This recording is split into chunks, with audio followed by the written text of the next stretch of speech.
Pagi dilihat, oh masih hidup, ya udah biarin. Nanti sore dilihat lagi, oh masih hidup. Sampai 3 hari.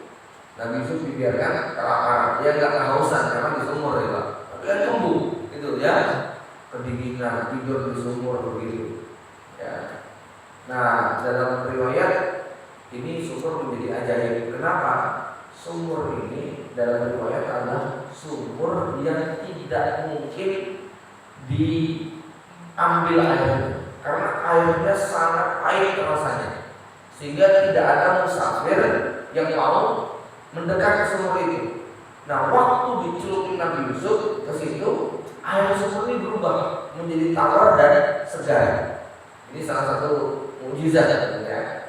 Air yang pahit orang nggak mau minum itu, ketika Nabi Yusuf berada di sana, airnya menjadi tawar dan segar. Nah, ada rombongan musafir yang kemudian apa? Ketika melewati situ kehabisan sumber air, mereka kemudian bingung. Mereka tahu ini sumur pahit sekali dan jarang ada musafir yang mau ke situ. Ya, tapi karena terpaksa, udah cobalah. Ya, akhirnya rombongan mereka kemudian apa? Berhenti agak jauh dari sumur itu. Kemudian satu orang laki-laki pimpinannya mendekat ke tempat sumur ini. Lalu fa'adladalwah, dia kemudian masukkan embernya ibaratnya ke dalam sumur tadi. Ya. Nah, pada kali pertama dia mengambil air, itu Yusuf belum angkat, begitu. Ya, dia cicipi, rasanya beda ini, nggak seperti biasanya. Rasanya kok tawar dan segar. Ya, akhirnya dia ngambil lagi. Pada kali yang kedua atau yang kesekian, disitulah dia menemukan keanehan. Ketika diangkat ternyata ada anak kecil umur 7 tahun bergelayut di sumur di timba tersebut. Ya, maka begitu Nabi Yusuf kemudian diangkat, saudara-saudaranya pada keluar semua, lalu mengatakan kepada musafir ini musafirnya belantik Pak. Cuma bukan belantik kambing, belantik sapi, tapi belantik orang, gitu loh, belantik kuda. Ya, dia pedagang kuda, belantik. Ya, akhirnya kemudian apa? 10 saudara Yusuf merapat mendekat ke sumur tadi sambil mengatakan, maaf Tuhan, ini budak kami kabur dari rumah. Ya, dan dia ketika main jatuh kecemplung di sini. Oh, ini jadi budak loh. Aduh, budak kok cakep-cakep begini, ganteng gini kok budak begitu loh. Ya. Nah, bisa dibayangin nggak Pak perasaan Nabi Yusuf kayak apa? Saudara sebapak dibilang budak gitu loh. Ya. Akhirnya Nabi Yusuf hanya bisa diam saja karena ada tatapan mata mengancam, jangan cerita-cerita.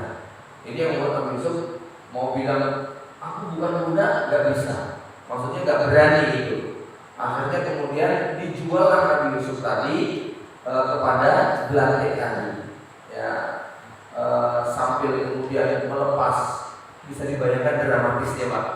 Kayak apa Nabi Yusuf berpisah dengan 10 kakak-kakaknya karena Nabi Yusuf sudah dianggap sebagai budak, lalu kemudian dijual, jualnya dengan harga yang sangat murah. Ya, cuma berapa dirham? Bisa manin bahsin darohim, hanya beberapa dirham. Kalau ada kata-kata beberapa, biasanya itu antara 3 sampai 9. Anggap mentok 10 dirham. Berarti kalau 10 dirham, 1 dirhamnya itu 75.000 rupiah, berarti cuma 750.000 rupiah. Coba manusia dijual cuma nggak nyampe 1 juta gitu Pak. Ya, mana ini juga sangat manusia yang sangat istimewa begitu ya. Artinya Nabi Yusuf pernah mengalami fase yang sangat direndahkan, gitu kan? Ya. Nah di sini ada pesan moral apa? Kalau kita orang mulia, kita dianggap rendah seperti apapun, dijelek-jelekkan seperti apapun, ya, maka pada akhirnya Allah akan mengangkat kedudukan kita. Jadi jangan khawatir kalau kita ini orang baik, orang jujur, orang soleh. Mungkin suatu saat kita dijatuhkan, kita difitnah, kita dihina, kita direndahkan serendah-rendahnya. Tapi itu juga cuma sementara. Akan tiba waktunya Nabi Yusuf yang mengalami peristiwa penghinaan luar biasa diangkat derajatnya oleh Allah Subhanahu wa taala. Nah, disinilah Nabi Yusuf kemudian dibawa ke Mesir. Jika cerita dibawa ke Mesir oleh Belanda. Ya. Bapak Ibu sekalian, sampai di Mesir di pasar budak, ya sebetulnya ya ada kisah-kisah tambahan di mana Yusuf sudah mulai agak dekat secara emosional dengan Belanda ini. Karena perjalanan dari Palestina ke Mesir itu kan jauh sekali, Pak. Ya, perjalanan dari Palestina ke Mesir itu kalau naik bus kurang lebih sekitar 15 jam. Gitu ya. Ini, saya ingat dulu perjalanannya berangkat pagi dari Mesir, dari kota Kairo kurang lebih sekitar jam 7 pagi sampai, tapi nginep dulu masalahnya. Tapi kalau saya hitung perjalanan bus kurang lebih sekitar 15 jam. Ya, dari Palestina, Hebron, tempat tinggalnya Nabi Ibrahim, lebih jauh lagi, mungkin sekitar 20 jam lah naik busnya itu. Kalau dari nah kalau naik kuda, naik onta, kira-kira berapa lama itu? Ya, hampir pekan-pekan itu. Ya, kalau mau naik bus saja sekitar 20 jam gitu. Jadi kalau naik onta itu berhari-hari. Nah, berhari-hari perjalanan dari Palestina ke Mesir, begitu kan, dibawa melewati padang pasir, gurun-gurun, dan ya masya Allah, saya nggak bisa bayangin nih Pak ya, kita yang udah hidup di zaman sekarang saja, saya merasakan melewati jalur padang pasir yang kayak begitu itu sudah terasa sekali ya. Walaupun kemarin kami merasakan yang lebih berat lagi dari Mekah sampai Oman itu 60 jam naik bus Pak, ya 4.000 km. Jadi sama dengan Jakarta Surabaya PP 4 kali. Cuman pada pasir semua gitu ya. Wes dos bannya alamat gitu loh ya. Jadi balap bantuan itu lama sekali. Enggak seperti kita nunut di belakang. Ya nunut di belakang tapi datangnya nanti setengah hari lagi gitu ya. Jadi kalau suasananya seperti itu. Sama perjalanan dari Mesir ke Palestina juga gitu, pada pasir semua, jalur gak ada sinyal, gitu kan ya, gak ada listrik. Itu kalau sudah kayak begitu tuh masya Allah benar-benar ekstrim sekali. Ya. Nah, Nabi Yusuf alaihissalam akhirnya sampai di pasar Mesir, pas di tempat pelelangan budak. Ya.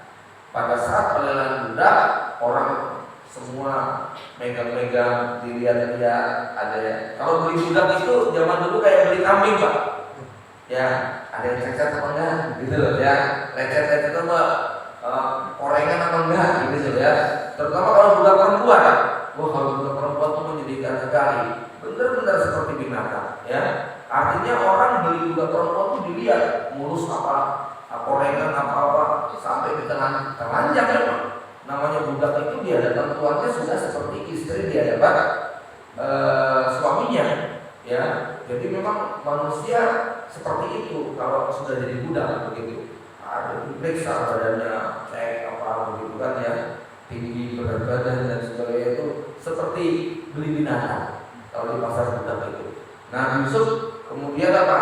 Karena ini anak yang sangat luar biasa, anak yang begini, dijual dengan harga yang sangat mahal sekali. Ya, ada yang menyebutkan sampai seharga 20.000 dinar, gitu ya. Jadi makanya miliar. Makanya Belanda ini untung pol. Yang beli siapa? Yang beli adalah Futifar. Futifar itu kalau di Indonesia kira-kira seperti Sigit Kapolri dulu, ya. Nah, jadi Futifar itu Kapolrinya di zaman Mesir, bukan raja, bukan presiden. Kalau presidennya ada, yaitu Fir'aun, begitu kan? Ya, presidennya Fir'aun. Cuman di masa Nabi Yusuf, pemimpin Mesir belum disebut Fir'aun, begitu ya. Kata-kata Fir'aun baru digunakan pada zaman Nabi Musa. Pada zaman Nabi Yusuf cuma disebut Malik aja ya, raja Mesir, ya. Ya. Nah, kalau Kapolrinya itu namanya Al-Aziz.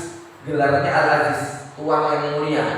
Dia adalah kepala kepolisian tertinggi di Mesir. Rumahnya seperti istana. Istrinya namanya Zulaiha, gitu ya. Maka oleh Potifar dibayar dengan harga yang sangat mahal tadi, gitu ya. Yang akhirnya Potifar ini adalah seorang pejabat pemerintah tertinggi di Mesir. Dia megang jabatannya dua, kepala kepolisian dan menteri pertahanan, gitu ya. Di Mesir itu yang megang adalah Potifar ini.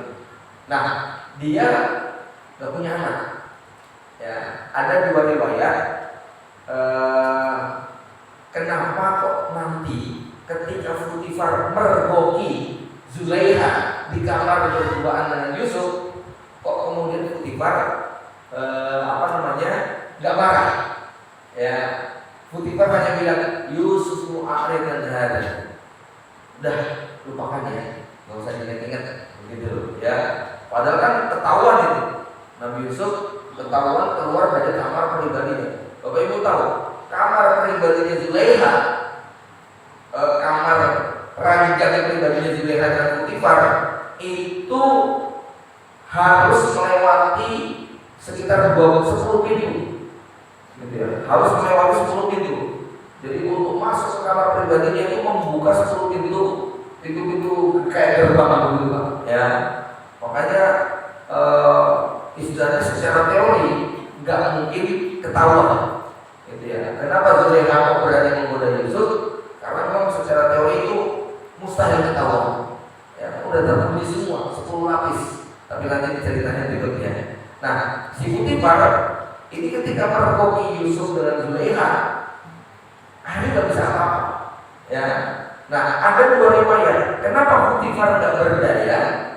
Ya, riwayat pertama menyebutkan bahwa Potifar ini memang suka main wanita, suka main perempuan. Ya, sehingga apa?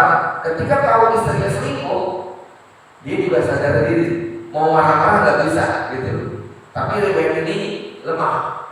Yang kuat, Potifar adalah seorang laki-laki yang mandul, impoten. Ya, dia tidak bisa memberikan kepuasan, apalagi memberikan anak kepada Zulaiha. Ya, maka disinilah laki-laki kemudian merasa lemah. Ketika menyaksikan istrinya berselingkuh, Potifar juga ya sudahlah. Ya, aku ya sadar diri memang nggak bisa memberikan kepada istri saya, begitu. Ya, orang suatu mana di antara dua itu yang memang. Tapi di situ alasan psikologisnya kenapa kok Potifar tidak marah kepada Zulaiha, padahal jelas-jelas melakukan perbuatan yang sangat memalukan. Ya, istri pejabat melakukan hubungan terlarang dengan seorang budak itu aib sekali, sangat aib sekali. Ya, jadi bukan sekedar hubungan dengan laki-laki, tapi hubungan dengan budak. Baik, Bapak Ibu sekalian, kita kisahkan akhirnya Nabi Yusuf yang masih usia 7 tahun tadi, usia berapa? 7 tahun. Oh, udah 12, 7 tahun berarti masih kecil ya. Kamu berapa deh? Oh, udah 11 ya. 7 tahun berarti masih kelas 1 SD. Jadi masih umur 7 tahun dijual kepada Potifar, masih cilik ya Pak ya, jajanin ganteng, putih, lucu gitu kan. Ya sama Zulaiha biasa. Tapi Pak, setahun, 2 tahun, 3 tahun, umur 14, 15 gantengnya Yusuf sudah mulai kelihatan.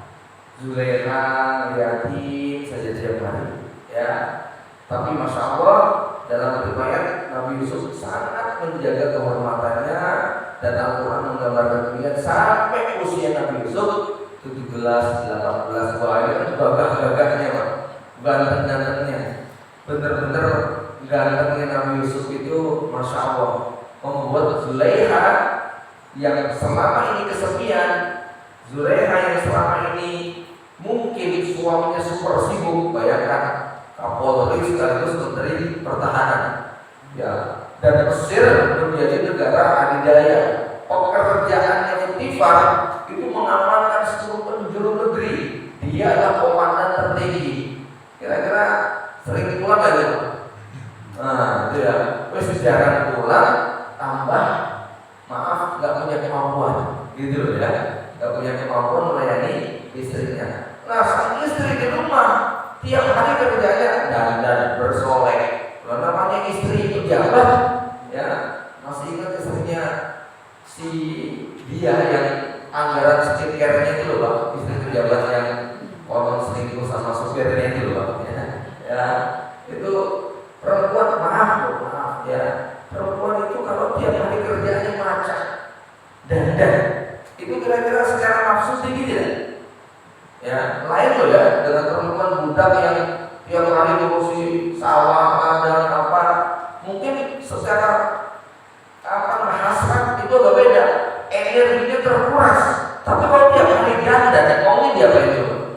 Ini dibelai, disayang, dan itu tidak dia dapatkan.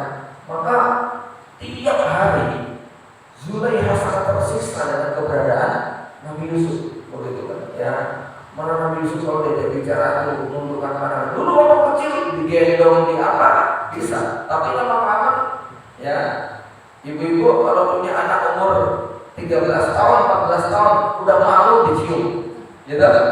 Udah apalagi dengan teman-temannya, ya. Yang umur apa namanya 6 SD itu udah malu kalau dicium di depan teman-temannya, lalu di SMP begitu lebih malu lagi. Ya udah gede begitu merasa nggak nyaman kalau dicium oleh ibunya.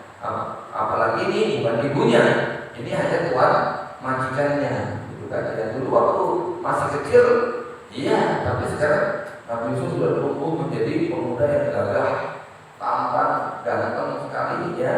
Nah inilah yang kemudian sampai akhirnya Zulaikha nggak mampu untuk menahan diri. Ya, Allah berfirman, "A'udzubillahi minasyaitonir rajim.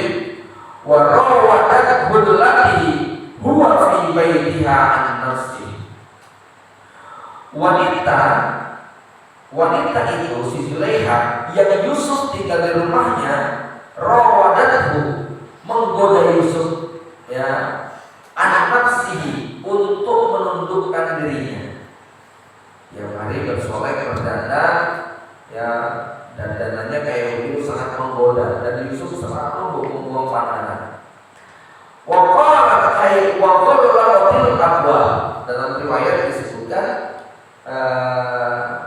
Zulaikha mengatakan, Yusuf, sini ibu pengen apa namanya ada keperluan begitu, ya.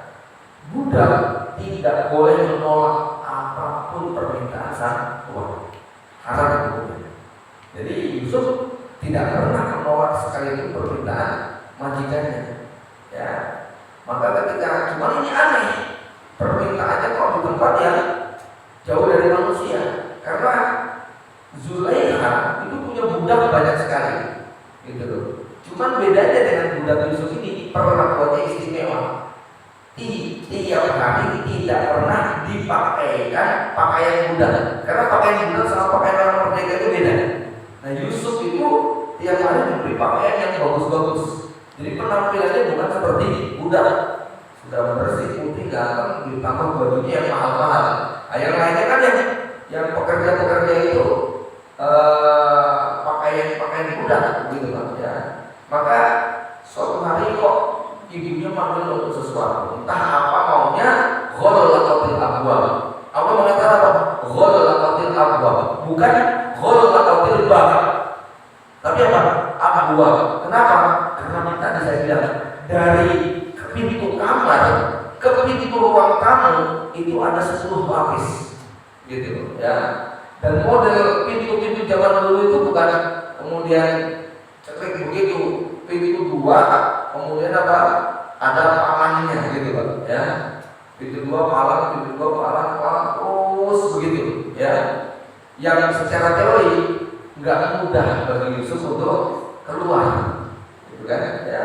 Sampai kepada pintu kamarnya, Yusuf sudah hati-hati, hai talak, kata Zulaikha, ya, ayolah sini lah, gitu ya, sini. Ya, maka Yusuf sudah mencium gelagat yang tidak sehat. Ya, di situ Allah kemudian mengatakan, Nabi Yusuf berkata, qala ma'adzallah, aku berlindung kepada Allah. Innahu rabbi ahsana maswaya, sesungguhnya dia Tuanku, maksudnya Putifar sudah memperlakukan aku dengan baik. Masa aku balas dengan pengkhianatan? Ya, sebetulnya Nabi Yusuf sebagai laki-laki normal punya rasa nggak dengan Zulekha? Punya lah.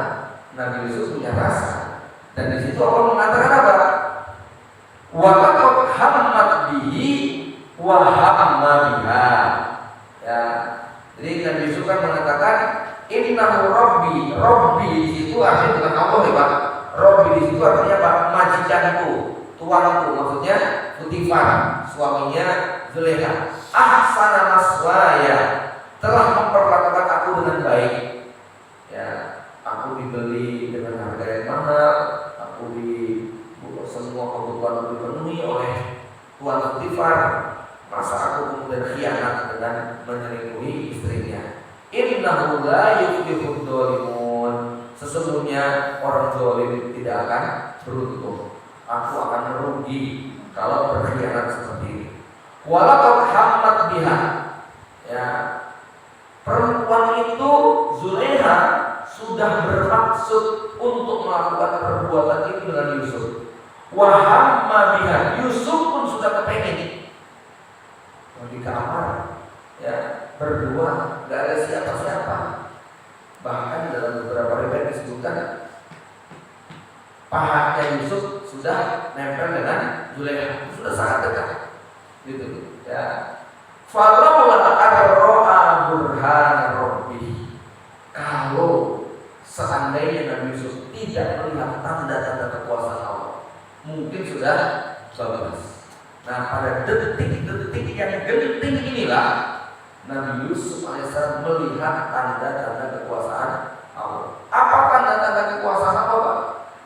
Ya, ada beberapa riwayat.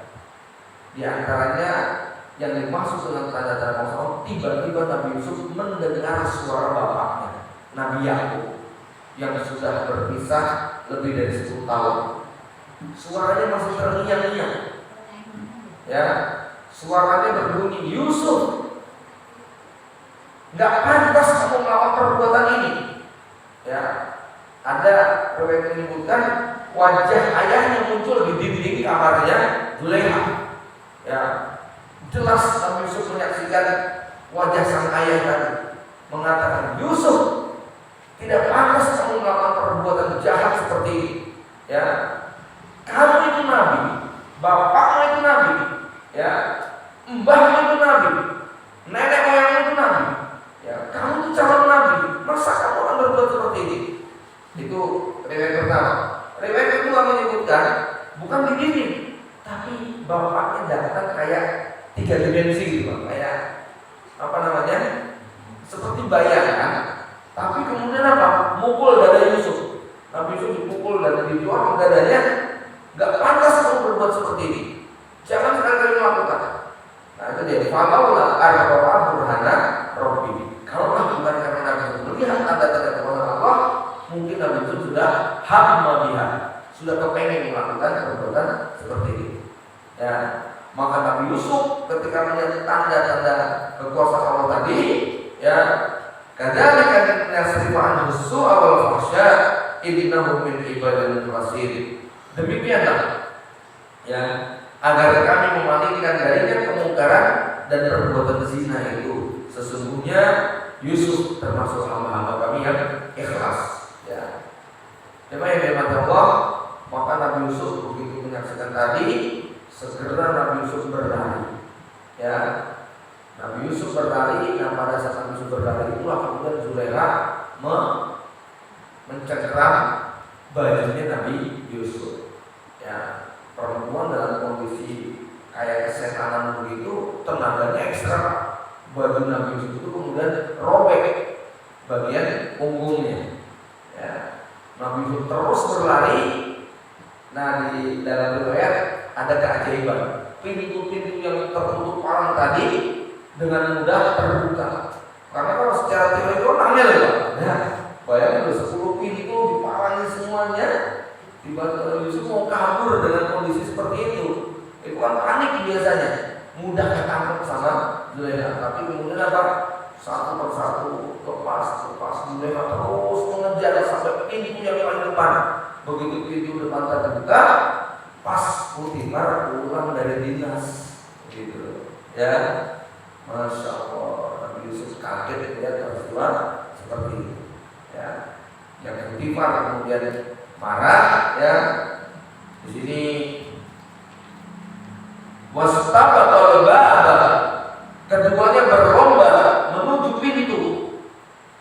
Wa qaddat qamisahu min duburin, wanita itu menarik baju Yusuf dari belakang sampai robek. Wa alfaya sayyidaha ladal bab. Nah, ketika buka pintu, dia mendapati sang Potifar suami tadi di pintu itu. Nah, ini perempuan dalam kondisi kepepet itu langsung keluar jurus jahatnya. Qalat ma jazaa'u man arada bi ahlika su'an illa ayyusjana aw adzabun alim. Ya, Mas, aku mau diperkosa. Iya nih, aku mau diperkosa sama budak kamu ini. Ya. Ma jazaa'u man arada bi ahlika su'an. Apa hukuman bagi orang yang bermaksud berbuat berbuat zina dengan berbuat selingkuh, ya, apa namanya? Berbuat menodai, gitu ya. Apa hukuman yang pantas buat orang yang hendak menodai kehormatan istrimu ini? Man arada bi ahlika, ahli itu arti istri, ya. Ku anfusakum wa ahlikum nar. Ingatkan dirimu dan ingatkan istrimu, banyak anak-anakmu. Jadi kata-kata ahlul dalam Al-Quran seringkali bermakna istri. Illa ayyusjana adzabun alim. Orang kayak ini pantas di penjara atau disiksa dengan siksa yang seperti ini. Maka Yusuf kemudian mengelak dan mengatakan qala hiya rawadatni an nafsi. Ya, maaf Tuhan, bukan saya pelakunya, justru dia yang menggoda aku, dia yang menginginkan diriku. Ya, maka wa syahida syahid min ahliha. Ya, kan di situ gak ada orang, tapi kemudian akhirnya siapa yang menjadi saksi? Dalam riwayat ada bayi yang masih kecil. Di situ dia tiba-tiba bisa ngomong, tapi ada juga mengatakan pembantunya Nabi Yusuf juga berbohong. Wa syahida syahidun. Maka saksi dari keluarga perempuan itu memberikan kesaksiannya. In kana qamisuhu qudda min quburin fasadaqat wa huwa minal kadhibin. Tuhan, sekarang begini aja. Kalau memang Nabi Yusuf itu bajunya robek dari depan, berarti si perempuan itu benar. Yusuf bohong. Wa in kana qudda min duburin, tapi kalau robeknya dari belakang, fa kadzaba, berarti dia bohong. Wa huwa minas shadiqin. Yusuf berarti orang yang benar. Kenapa demikian, Pak? Ya kan tadi Pak ya, kalau robek dari belakang berarti dia dikejar. Kalau robek di depan berarti Yusuf mau memperkosa. Si perempuan kemudian melawan sambil memukul dan kemudian baju depannya robek, begitu Pak ya. Jadi kalau si perempuan itu melawan, kemungkinan baju depannya Yusuf yang robek. Tapi kalau Yusuf lari, berarti baju belakangnya yang robek. Ya, nah, ternyata setelah diperiksa baju Nabi Yusuf robeknya di belakang. Ya. Wa in kana qamisuhu qudda min duburin fa kadzaba qawmun shadiqin. Falamma ra'a qamisuhu qudda min dubur, ketika diperlihatkan bahwa gamisnya Nabi Yusuf itu robeknya di belakang, maka langsung kemudian sang Potifar mengatakan qala innahu min kaidikunna. Oh, kamu dasar perempuan nakal, kemudian ya inna kaidakunna adim. Ya, makar kamu, tipu daya kamu, siasat licik kamu itu benar-benar dahsyat sekali. Ya, Kemudian Putifar bilang Yusuf akhiran hada. Ya, Yusuf udah ya. Ya, nggak ada peristiwa apa-apa. Gitu ya. Sudah, jangan diingat-ingat lagi. Gitu kan ya. Wes, tolong ditutupi aibnya. Jangan cerita kemana-mana. Akhiran hada. Kata Putifar. Wastaghfir li kamu ya tobat kamu minta ampun begitu kan. Wastaghfir li innani kuntu minal khati'in. Kamu yang tidak salah malah nuduh orang lain. Nah, ini Putifar marah ya. Jadi kalau ada kalian istaghfir li berarti ini menunjukkan Putifar bukan orang nakal. Iya ya. Putifar orang baik, orang dia baik lah ya, tapi dia memang lemah begitu ya. Inna hikum dibilang kamu saat ini lemah hukumnya. Kalau mengatakan suaminya Zulekha itu apa? Juga orang selingkuh begitu, itu nggak tepat kayaknya. Yang lebih tepat bahwa Putifar ini memang orangnya lemah, tidak mampu untuk meladeni Zulekha, sehingga Zulekha kemudian tergoda kepada Yusuf. Bapak Ibu sekalian, ada beberapa pelajaran penting ya di sini disebutkan terkait dengan satu, bahayanya halaman 47 ya. Bahayanya berkhulwat dengan perempuan dan keuangan. Ya. Rasulullah mengingatkan, iyyakum waddukhul ala nisa. Hati-hati jangan masuk ke ruangan perempuan. Ada toilet terus khusus perempuan. Jangan masuk ke situ kalau laki-laki, gitu loh ya. Ada ruangan di sini, ada ruangan ya bapak-bapak kok ngajak dibiarin di situ ya nggak benar, gitu ya. Jangan masuk ke ruangan perempuan. Tapi di sini lebih dikhususkan pada kasus kalau kita masuk ke rumah yang di situ kamarnya kamar perempuan. Jangan masuk, kata Rasulullah. Ya. Faqala rajulun, ada sahabat dari Ansor, ya Rasulullah, afara'aital hamwa, gimana kalau di kamar itu yang ada adik ipar saya? Ya, kan itu adik saya. Qala alhamdu al-maut, kata Rasulullah. Adik ipar itu kematian. Maksudnya apa? Nah, ini penting kalau Bapak. Kadang-kadang banyak di antara kita yang meremehkan. Adik sendiri rapor, gitu ya. Nah, kakak tinggal dengan adik iparnya. Nah, ini termasuk nih kalau ada maaf suami istri pasangan muda ya, kemudian sang ibu punya anak perempuan, suaminya ya menantu ya berarti ya, menantunya itu adalah laki-laki, kemudian anaknya sang ibu ini adalah perempuan, ibu ini atau bapak ini punya anak perempuan juga yang sekolah di kota tersebut. Loh, sisanya titip adikmu ya, gitu tuh. Kan juga kayak gitu Pak, ya. Akhirnya mereka tinggal bertiga, gitu ya. Tinggal suami istri plus dengan adiknya si istri yang perempuan juga. Nah ini benih-benih kehancuran rumah tangga sudah ditanam namanya. Jadi kalau antum ya dengan situasinya seperti itu, jangan pernah menitipkan anak perempuan kepada keluarga yang di situ ada ipar laki-lakinya. Apakah di rumahnya cuma rumah kontrakan, gitu kan ya? Kamar mandinya cuma satu, kemudian jarak bentuk kamarnya tidak permanen lagi ya, minggur triplek misalnya gitu ya, atau cuma korden begitu. Wah ini sangat riskan dan sangat menggoda ya. Maka Rasul mengatakan apa? Alhamdu al-maut, ipar itu adalah kematian. Maksudnya kematian apa? Ada banyak. Kematian pertama, rumah tangga ini bakal mati. Maksudnya bakal mati itu apa? Boleh jadi kalau sudah kayak begitu rumah tangga akan mengalami kehancuran, di mana terjadi perselingkuhan. Ya, di mana si kakak ipar ini akhirnya berzina dengan adik iparnya. Ya. Yang kedua, yang kematian apa? Ya mati. Maksudnya apa mati? Karena kalau orang sudah menikah berzina, hukumannya hukuman mati dalam Islam, yaitu di raja. Ini menurut para ulama yang dimaksud dengan al-habu al-maut. Ya. Jadi jangan meremehkan masuk ke dalam kamarnya adik istri kita, ya, yang perempuan.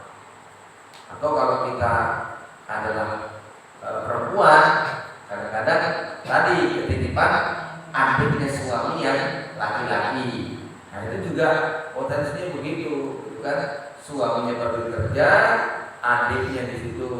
Ya mungkin awalnya adik begitu kan, tapi lama kelamaan ya kakakmu sok lembur gak pulang begitu kan? Nah sudah mulai setan masuk secara pelan-pelan di sini. Ya. Kemudian di sini perlu diingatkan, ya, bahwa ada banyak alasan ya kenapa kok Nabi Yusuf menjadi sangat istimewa sekali. Karena sebetulnya Nabi Yusuf ini berada pada situasi yang berat sekali untuk meninggalkan. Ya. Pertama, yang menggoda bukan Yusuf, yang menggoda adalah Zulaikha. Ya, Bapak Ibu sekalian, ini teorinya ya. Laki-laki sekuat apapun menggoda perempuan, meraih perempuan, kalau perempuan mengatakan tidak, maka tidak akan terjadi. Ya, maka saya katakan kalau sampai ada laki-laki, ada perempuan hanya digoda sama laki-laki, kemudian dia kepincut, dia kemudian akhirnya melepaskan kehormatannya, dia memang perempuannya lemah. Dia gak bilang apa habis dia mengganggu saya terus, akhirnya saya terbujuk rayu dan sebagainya. Itu ya lemah iman, begitu. Saya katakan sehebat apapun laki-laki merayu dan mendekati perempuan, kalau perempuan mengatakan tidak, ya, menutup pintu, memblokir nomornya, nggak pernah menjawab sama sekali chatnya, lama-lama lakinya kan nyerah gitu. Tapi kalau si perempuan membuka pintu sedikit saja, disitulah peluang sudah mulai terbuka. Makanya kalau yang memulai itu perempuan, laki-laki biasanya nggak tahan, gitu ya. Dibandingkan kalau yang menggoda adalah laki-laki. Secara umum mana yang lebih merasa tersanjung? Kalau laki-laki dikejar perempuan atau perempuan yang dikejar laki-laki? Nah, laki-laki merasa beruntung ya, jadi laki-laki disenangi perempuan itu merasa beruntung Pak, daripada kalau yang laki-laki kejar perempuan. Nah, Nabi Yusuf posisinya adalah dikejar-kejar oleh perempuan. Yang kedua, Nabi Yusuf sudah lama tinggal di rumahnya. Artinya Nabi Yusuf bukan orang asing, nggak ada yang curiga. Wajar nggak seorang budak sama majikannya? Wajar. Jadi kalau misalnya saya tahu-tahu masuk ke dalam rumah seorang perempuan, orang banyak curiga. Tapi ini sudah tinggal bertahun-tahun dari sejak kecil, bayangin. Dari 7 tahun sampai 20 tahun tinggal di situ. Orang sudah nggak ada curiga, anak ED, begitu kan? Ya, maka nggak ada yang curiga. Yang ketiga, Zulaikha telah mengunci pintu rumahnya dan tidak ada yang mengawasi keduanya. Ya, ini makin membuat lagi. Keempat, Zulaikha menyemangati Yusuf untuk melakukan dengan mengatakan, "Hai talak, ayo sini dong," begitu ya. Wah, ini makin tergoda. Yang kelima, Yusuf masih muda. Secara biologis dorongan untuk berzina bagi pemuda sangat kuat sekali. Yang keenam, Zulaikha adalah majikannya. Dia berkuasa pada Yusuf. Yusuf wajib taat dan tidak boleh bantah sama sekali. Ya. Kemudian yang ketujuh, Yusuf berstatus sebagai budak. Peluang budak untuk berbuat zina lebih besar daripada orang merdeka. Karena kalau budak itu, kalau orang merdeka itu khawatir akhirnya terbongkar. Nah, sedangkan kalau budak, ya, alah budak itu nggak ada yang keren gitu loh Pak. Wong itu kayak nggak dianggap. Kemudian di 8, Yusuf itu orang asing. Orang asing itu, nih, maaf nih kalau pakai logika. Misalnya di sini ada yang selingkuh dengan tetangga sebelah, ya, dengan dia selingkuh ketika jalan-jalan ke Medan, begitu Pak ya. Kira-kira yang selingkuh di sana rasanya gimana? Merasa lebih aman, gitu kan? Ya. Sekarang begini nih, makanya dalam hadis disebutkan, ya Rasulullah, dosa apa yang paling besar? Rasul mengatakan, antuzani bihalilati jarinya. Engkau berzina dengan istri tetangga. Berzina dengan istri tetangga, dosanya berlipat-lipat dibandingkan berzina dengan orang yang jauh. Ini kalau saya bahasakan psikologi ini Pak. Misalnya ada suami melakukan perbuatan selingkuh, berzina, terus dia bertobat, terus dia nangis-nangis di depan istrinya. Ya, maafin Kak Abang ya Abang sudah khianat, Abang begini ya.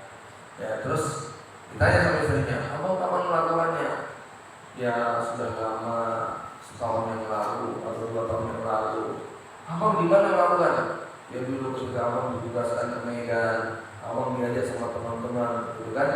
Ya belajar ke komplek, begituan. Akhirnya ya karena semua teman melakukan, Abang juga tergoda. Tapi Abang nyesel sekali. Taruh istrinya marah, taruh istrinya jengkel, istrinya kecewa dengan perbuatan yang dengan suaminya. Tapi melihat suaminya nangis, nyesel, taubat dan sebagainya, istri bisa timbul perasaan kasihan ya? Bisa timbul gini, ya? Ya sudah, kalau begitu Abang sudah taubat, ya. Ya, tergantung Bu, ya. Ada maksud saya begini. Sekarang bandingkan dengan yang kedua, bandingkan yang kedua ya. Dek, maafkan Abang dek, begitu kan ya. Abang sudah melakukan pengkhianatan. Abang khianatan siapa? Dia sebut tetangga sebelah, teman SD-nya, teman SMP-nya, teman di pondoknya, teman ngajar dan tugasnya. Coba bayangin kira-kira sakit hatinya bisa sembuh nggak? Nggak bakal bisa sembuh, begitu ya. Itulah apa namanya, betul-betul sangat menyakitkan sekali. Orangnya kelihatan tiap hari ada, begitu kan? Pasti dendam dan permusuhannya akan sangat panjang, begitu. Bukan hanya antara perempuan dan perempuan, nanti anak-anaknya juga akan melahirkan dendam kayak begitu.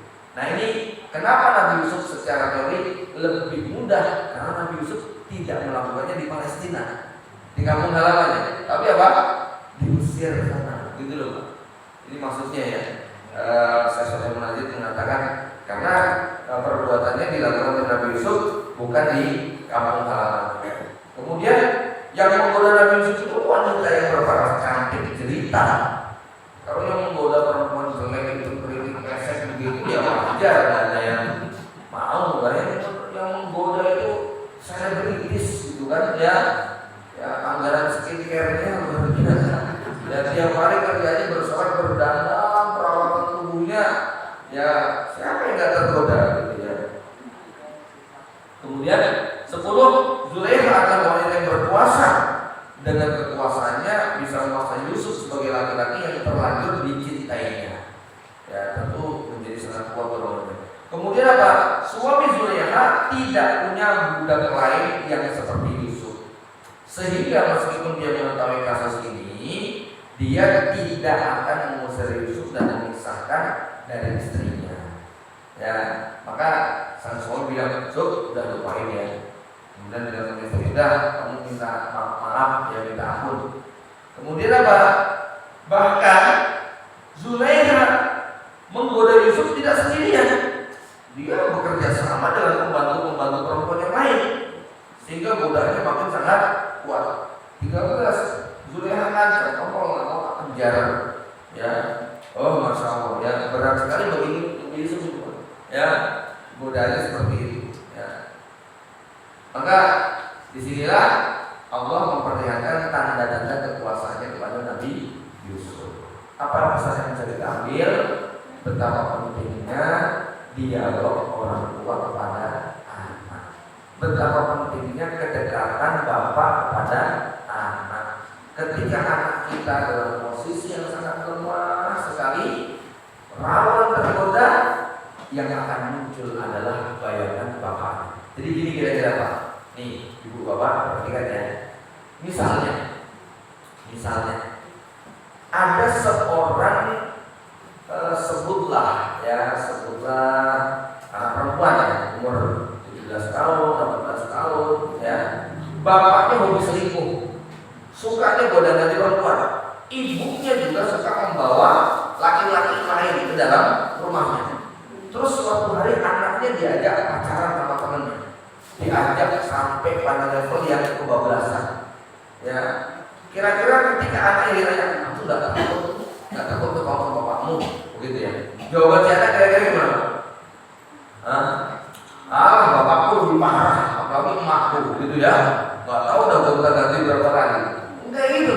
Nah, kalau dia itu anak seorang kiai, anak seorang ustaz, anak seorang pimpinan pondok dan sebagainya, ketika diingatkan sama temannya, kamu nggak takut?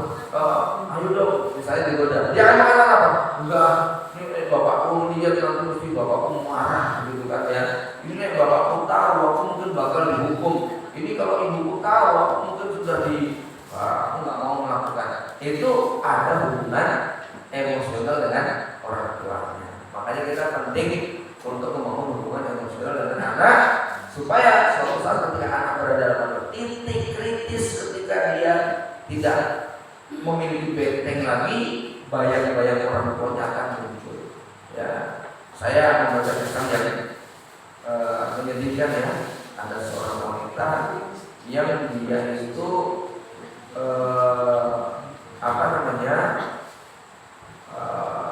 pulang sekolah selalu digoda oleh preman, berandal, bandit ya, berandal ya di bus begitu. Nah, suatu hari si perempuan ini jengkel marah kepada si preman tadi. Kemudian dia bilang begini, kenapa kamu lihat-lihat? Begitu kan, dia tak laporin polisi loh, kata si perempuan tadi. Kemudian si laki-laki ini bilang begini, enggak apa-apa, aku cuma kagum aja, kamu cantik sekali. Nah, rupanya si perempuan ini Pak, dibilangin kamu cantik sekali itu langsung kelepok-kelepok gitu ya. Padahal yang ngomong adalah seorang ya preman begitu. Nah, rupanya memang si perempuan ini nggak pernah mendapatkan kata-kata mesra dari bapaknya. Ya, nggak pernah dipuji, "Dok, putriku yang cantik, putriku sing pinter dewe." Nggak pernah dapat kata-kata gitu, Pak. Nggak pernah dapat kata-kata sayang, pinter, cantik, soleha. Nggak pernah orang tua ngomong gitu. Nah, sekali dia mendengar kata-kata, "Aku kagum sama kecantikanmu, makanya aku menggoda kamu." Walaupun dia ngomong preman jahat, tapi dia merasa hatinya tersentuh. Nah, besoknya dia marah sama si laki-laki nakal ini sampai akhirnya mau digoda dan berzina. Nah, ini salah satu pesan penting. Jadi orang tua harus dekat dengan anak kita supaya anak kita gak gampang tergoda. Ya. Jadi kalau anaknya umur-umur kayak gitu Pak ya, yang laki-laki, ibunya tuh harus sering ngomong, cah ganteng, cah pinter, cah soleh gitu ya. Anak umi yang pinter dewe, yang ganteng dewe itu harus sering digituin, supaya kalau nanti dia dibilangin, kamu kok ganteng banget sih sama teman perempuannya, gak kelepok-kelepok gitu loh ya. Ya sama, yang perempuan juga begitu, bapaknya yang ngomong, supaya dia pernah merasakan ya suasana dicintai oleh orang terdekat. Wallahu a'lam. Demikian mudah-mudahan bermanfaat. Assalamualaikum warahmatullahi wabarakatuh.